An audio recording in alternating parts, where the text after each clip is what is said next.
Right. Thank you all for coming along to today's social media webinar. I'm Catherine Salt, and I'm going to be going through what social media is and how you can utilize the different platforms. Also, I want to be able to give you enough information so you can choose what platforms are right for your business. So I'm going to be talking about Facebook, Twitter, LinkedIn, Google+, Pinterest, and YouTube. So it seems that everybody's doing Facebook, social media, from your fitness instructor to your local bread shop. And it seems that everyone's jumped on the bandwagon. But the great thing is, it doesn't matter if you don't have a huge budget or a marketing team or advertising agency. Any business, large or small, can get involved in social media and use it to connect and engage with existing and potential customers. But where do you start? What do you do if your only experience is your own personal Facebook page? You could have set that up years ago because everyone else was doing it. And now and again log on to see family photos, keep up to date with your friends. And you may even post occasionally, play games. But making a commitment to start using social media for your business can be a bit daunting. And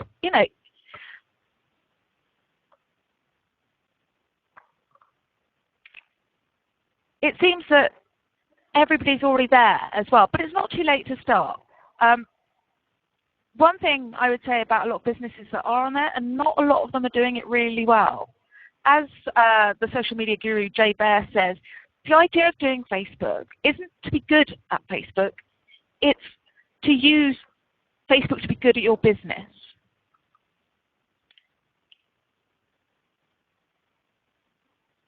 So prior to the advent of social media, you only really had choices of buying advertising or getting PR, so articles and newspapers. But thankfully, the web's changed all this, and it's a lot more accessible. But social media is so much more than just Facebook and Twitter. It's more of a shift in culture. And what we're seeing is that boundaries are dropping. Communication between business and consumers is no longer limited to one way. And with these new platforms, consumers now have the ability to make their experiences with the business work for them rather than working for the business, best way for the business. Now, social media platforms are used not only for personal interactions, but they've been quickly adopted for discussing, advocating, and complaining about businesses they deal with. Social media amplifies these messages. Our personal influence is now wider than just the friends and contacts we see on a daily basis. And this can have a huge impact on how businesses are perceived and how products are chosen. So what we call this is social proof. Because we have so much influence, we are now looking online to get peer recommendations on products and services that we buy. Socionomics did a survey that only 14% of people believe what they see in advertising. However, 95% of people will believe a peer recommendation. So as Scott Cook puts here, a brand's no longer what we tell it consumer to be, it's what the consumers tell each other. They have the power and the influence. Now, a lot of people think social media is just Facebook and Twitter, but really these are just the tools you use. And what we can use those tools for is to actually enhance the brand and awareness of our businesses. It's a way of responding to and managing our reputation. And this is why so many businesses now use it for customer service. One of the key things is building community. You need to have an audience in social media to actually eventually buy your products or services. And that community needs to be people who interact with you, not only about your business, but often just about common interests. And of course, in the long term, we want to stick to a number of these to your business. But the key to a successful social media strategy is reciprocity. Unlike traditional marketing, social media is a two-way conversation. You have to provide value for those people you want to build a relationship with. And by showing you're not just promoting yourself and your business, you're going to encourage people to trust you and like you, and therefore eventually want to do business with you. There are a lot of assumptions about social media, but there's three things you want to keep in mind. It doesn't matter if you set up the most beautifully designed, you get inundated with sales without spending time and effort building your community. In the Social Media Examiner study, they showed that the average business took to about year 3 before they really made progress in social media, 3 years. However, once they start to see that progress, the amount of time and effort they spent on it increased considerably. There's no getting away from the fact social media takes a lot of time. And many people look at an external agency. However, I think it's important to remember that people want to have a relationship with you and your business, and they want that to be an authentic experience. I'd never recommend outsourcing the building of your community.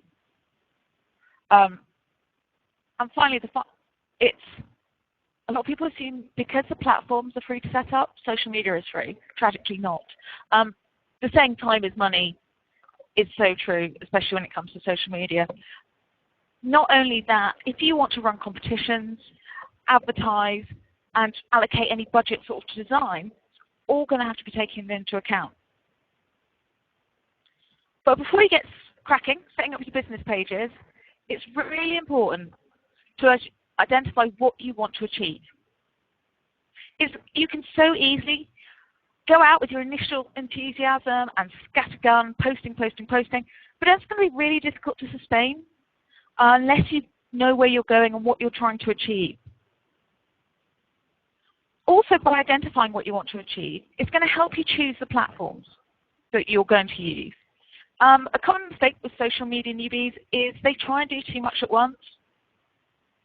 So let's start off. We're going to start off by looking at Facebook. Facebook is the largest social network, and it's the one that most people have some experience of. And due to its size, it's the first choice for many people to start their social media activity. It's a very sociable place. People use it for keeping in touch, for posting up videos and photos, organizing their social life, getting product recommendations from friends, and increasingly as a search engine. Now, as people are primarily in their leisure time, the last thing they want is to see businesses pushing products at them and using the hard sell. It's the quickest way to get ignored. Facebook allows businesses to set up their pages, which they can encourage people to like and then get updates from. But I see a lot of businesses, and they've set up their business as a personal profile. Now, this can seem like a really good idea because it's really easy to run around and invite people to be your friend. However, it is against Facebook's terms and conditions, and they are entitled to close down your profile. In addition, there's a lot more functionality to a business page than a personal profile. You can set up events and publicize them, advertising, and advertising on Facebook is really effective and a low-cost way of reaching out. You can use third-party applications to run. Now, you'll probably see a lot of people posting competitions as status updates and asking people to click the like button to be entered. This, again, is against Facebook's terms and conditions. They have some really strict rules when it comes to competitions. And if you break those rules, again, they are perfectly entitled to delete your page. Now, when people start up a Facebook page, it seems like it's going to be forever before they actually build up a number of fans. And the number of fans becomes very important. However, the key to successful Facebook strategy isn't the number of fans you have, but the amount of interaction you're getting on your page. The average Facebook status update from a page is only seen by 10 to 16% of the people who actively like your page. Facebook employ an algorithm called EdgeRank. Now, what this algorithm does, it identifies what relevancy your post is to the audience. Okay? If you aren't getting any interaction on your page, then fewer people are going to see your posts. And it's going to feel like you're shouting into a big dark echo chamber, which can get really rather soul destroying. So my top 5 Facebook tips, and I know I'm running through this quite quickly, but we've got so much to get through. Set your business up as a proper page and not a personal profile.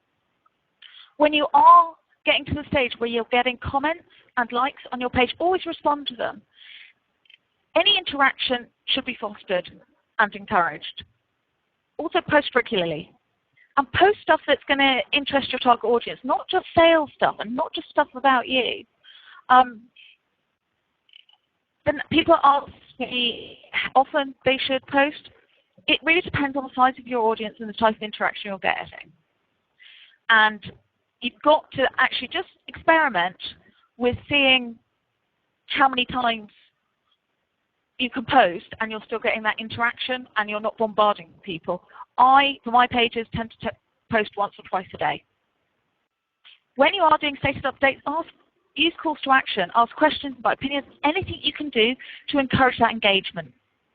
And then finally, when running a competition, you follow the Facebook terms and conditions and use a third-party provider. Now, one of the reasons they suggest using a third-party provider is because it takes legal responsibility away from Facebook.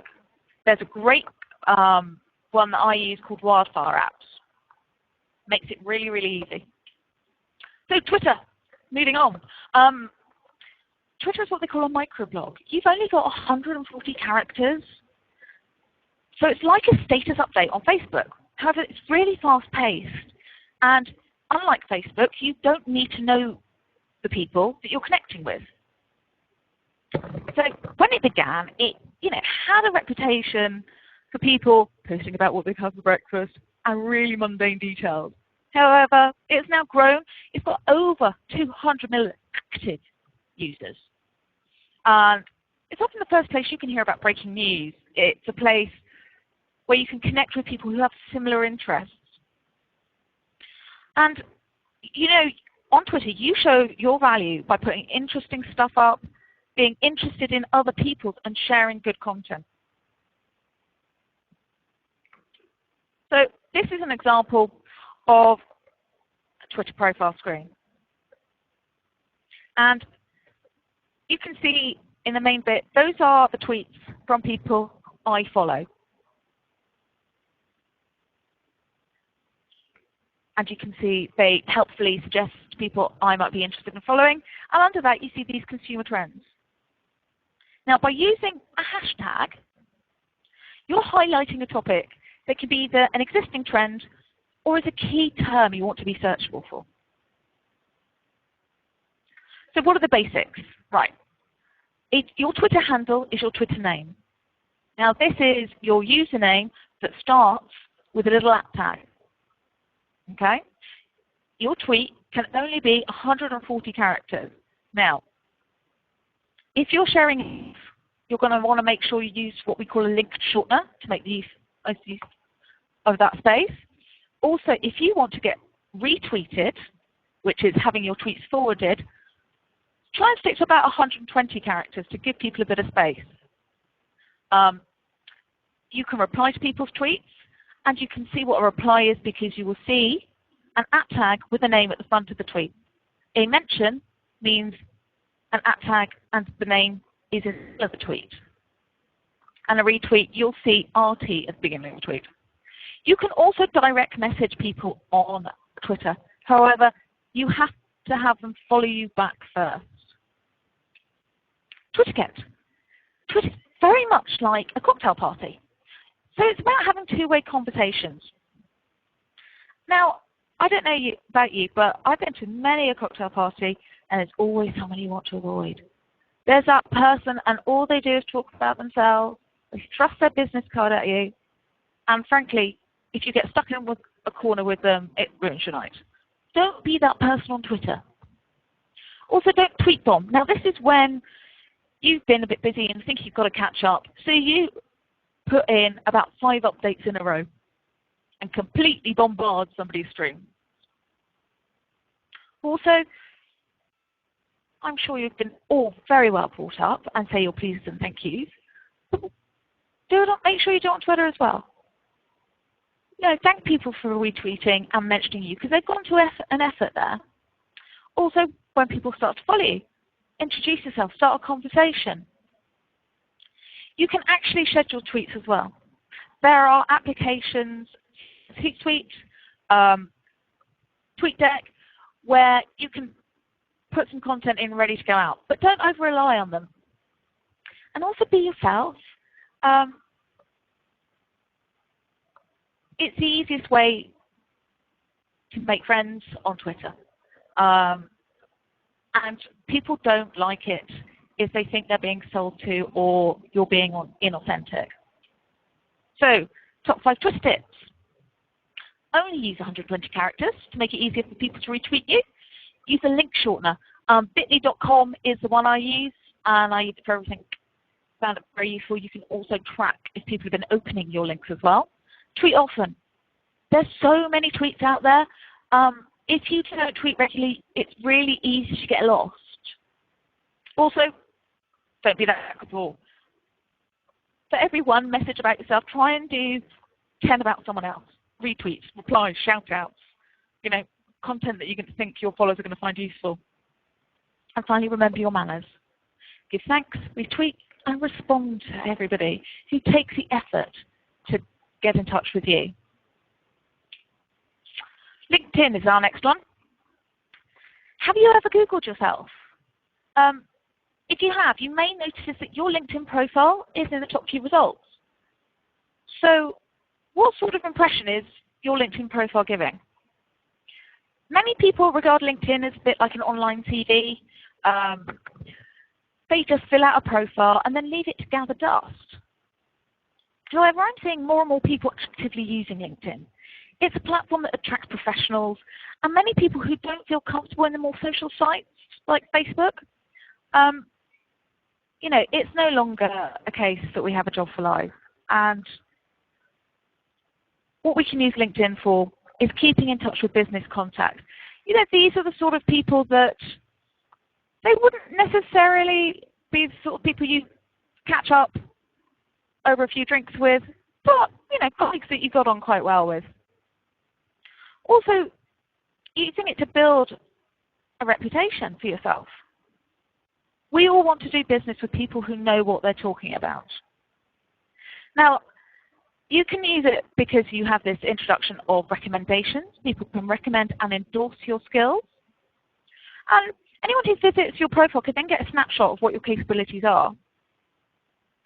In addition to actually keeping your profile updated, add a regular status update and get involved. The wonderful thing about LinkedIn is you have these groups, these professional groups that you can get involved in.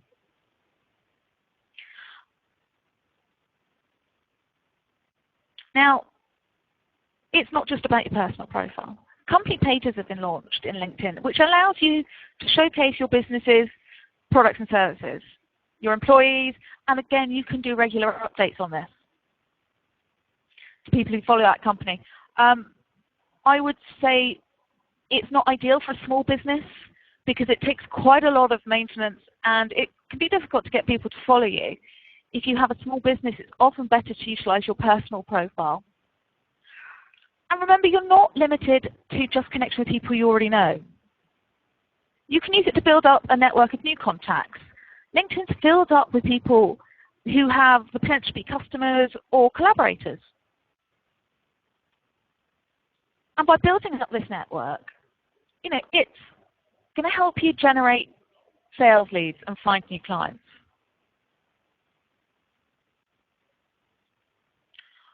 One of my tips is that when you are inviting people to connect with you, don't just leave that standard personal note there. Make an effort and just pop in a few words. Remind people how you know them.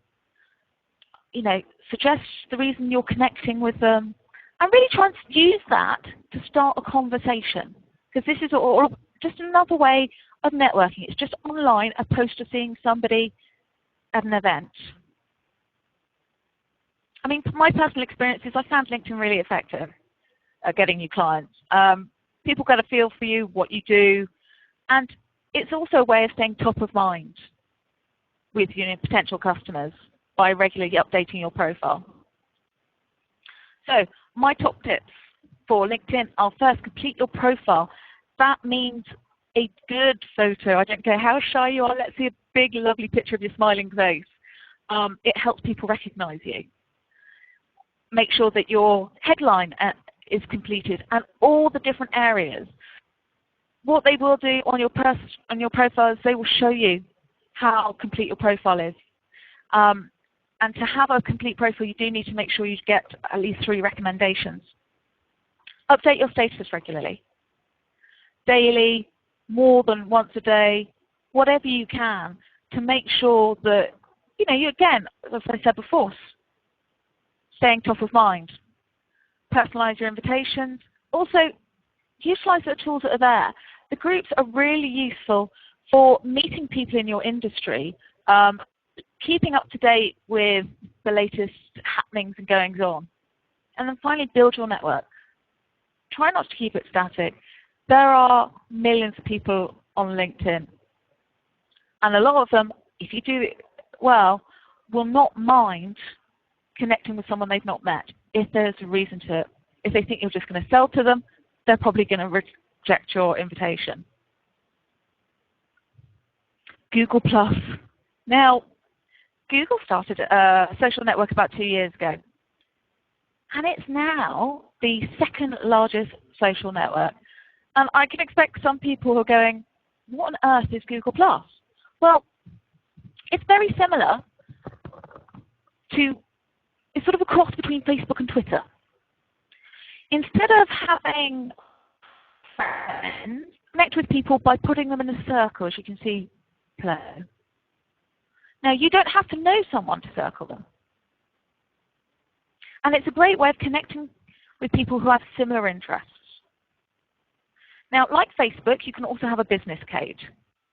But you can only connect with people who've already added you to their circle. And one of the key innovations from Google is the video Hangout tool. Now, Hangouts are becoming increasingly popular, and you can actually go onto Google+, search out a list of Hangouts, and find people who have regular video meetings that have similar interests. Photography is huge on Google+, and there's some very active communities there. A lot of people have been really quite negative about Google+, but I think it's important to remember that unlike Facebook and Twitter, Google indexes all the content on Google+, and this is going to have a positive impact on search rankings. Now, unlike Facebook, as we discussed earlier, of people who like your page, see your updates, on Google+, everybody in your circles will have it shown on their timeline. Also, Google+ has an amazing search feature, not surprising, which makes it easier for people to find your pages. In Facebook, people tend to just stumble on the pages rather than actively hunt them out.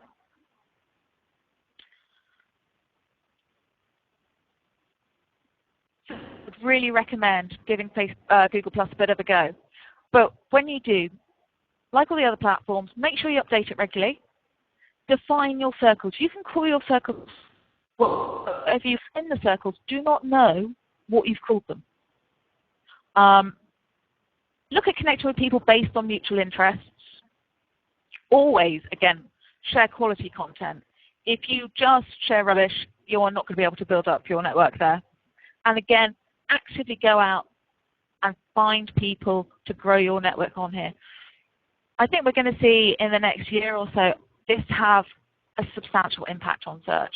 If you have a website and want to drive traffic to it, you can't ignore Google+. So rattling on, we are talking about YouTube. Now, a lot of people don't really see this as a social media platform, but it's very much so. It allows you not only to put video on, but able to comment on videos, engage, make video responses. So indeed, it's fairly social indeed. It's the perfect platform if you want to look at video marketing for your business. And video is an excellent way of communicating messages. It's also great for entertaining and engaging with your clients. As YouTube is owned by Google, the content is indexed very quickly.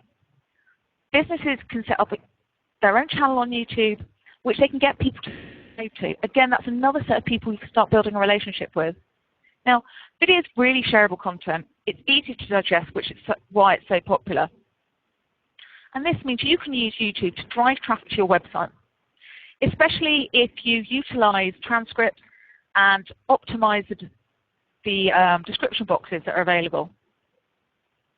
You can use videos to product details, answer customer queries, just be educational.